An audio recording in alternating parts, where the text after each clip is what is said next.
The journey is very much all down to you, the individual, and what you can do in order to reach your potential, because I believe everyone has this potential within them to look good. Something I very much focus on within my journey is I want to look the best that I can look. I don't want to compare myself to certain individuals who they may always have a better physique than me. They might always have bigger biceps. They're always going to have possibly a narrower waist. There's things that I can't change about myself, but I'm happy with that. All I want to be able to do is to become the best version that I can be. A lot of people don't understand how long it takes to really build a solid physique. Now, I've been training for 10 years now, and I think it wasn't until maybe 3 or 4 years in when I actually started to, in my opinion, look pretty good. And I think a lot of people are very impatient, and I can tell if someone comes up to me and they say, how long until I get this? How long until I got that? If they're very impatient, they're often not going to get there. And the ones that do actually end up having, really impressive physiques are the ones who just stick at it over a long period of time and find a way of enjoying the process. Always very sporty. So from 9 or 10, I started playing rugby, and I did that for about 9 years. And I tried every single sport you could imagine. So I was always active, and it wasn't until I think it must have been about 17, 18 when I specifically started doing some weight training, when I really started to put size on. But I had no idea, what exercises I should be doing. I didn't follow any kind of training routine. I didn't have any idea about the number of sets or reps I should be doing, and obviously nutrition, non-existent as well. So there's a lot of coaches out there or personal trainers who, they just do the same thing day after day, but then they're never really learning. They're just going through the motions, and they're the very average personal trainers who will always they'll stay at the same level. I was questioning why people were coming to me and why they kept making the same mistakes, or what common patterns were coming up. And I wanted to always become a better personal trainer. And it's one of those things, if you do want to be better in your career, you have to constantly go out and search for knowledge and almost perfect your craft. When I was growing up, I had a couple of things happen to me which definitely were life-changing experiences. When I was 11, I lost my mum to breast cancer, and a few years after that, I lost an uncle and a good friend to suicide. I think I was about 15, 16. So I spent a large portion of my teenage years just very confused and I guess a bit pissed off with the world, and I know for a fact I didn't deal with my emotions very well. And I think that was one of the reasons why I liked playing quite a lot of sports or contact sports, because it was a way to kind of get this aggression out, or this negative energy.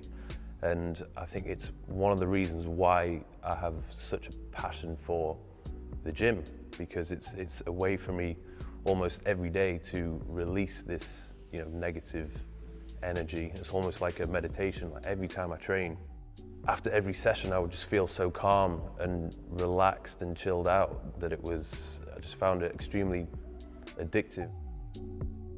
I went to Newcastle University and I studied economics and business management. And I think it was after the first year, I just realized this is not something I really have any interest in. And I think that's when it became clear to me that if I am going to do well at anything in life, I have to be passionate about it and I have to enjoy it. It wasn't until I went to university, I happened to make friends with these two guys. They basically took me under their wing and they're like, right, we're going to go training. And they taught me the basics of what you needed to do to build muscle. I still made it my mission to train as often as I could, and that's when my physique went up to the next level. When I started my PT qualification, because I was in a full-time job, and I couldn't necessarily quit that full-time job because I needed the money. So I needed to find a way to do this course at the same time as doing my job. I think it was a 6-week intense course where I was there 3 days a week, sometimes it's 4 days a week. And I tried to juggle working whilst doing my PT course.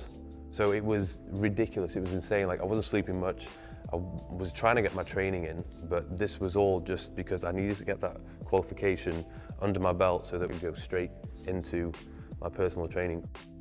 I'd signed up to Instagram, there really wasn't many people using it at all.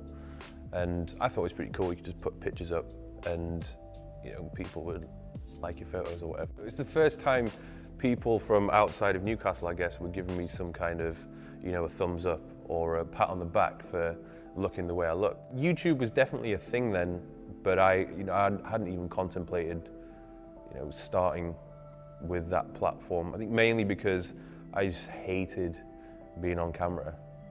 Not necessarily having my photo taken, but speaking to the camera. And those few times I had been on camera, I was like, right, I don't want to be on camera, like, no way. So I put YouTube off for a good few years before I actually, you know, decided, right, I want to get started with that. I dealt with at least 500 clients on a one-to-one basis before I began recording videos for YouTube. I had an idea of what I wanted to do, but I wasn't confident, first of all, in being in front of the camera, but second of all, with my knowledge.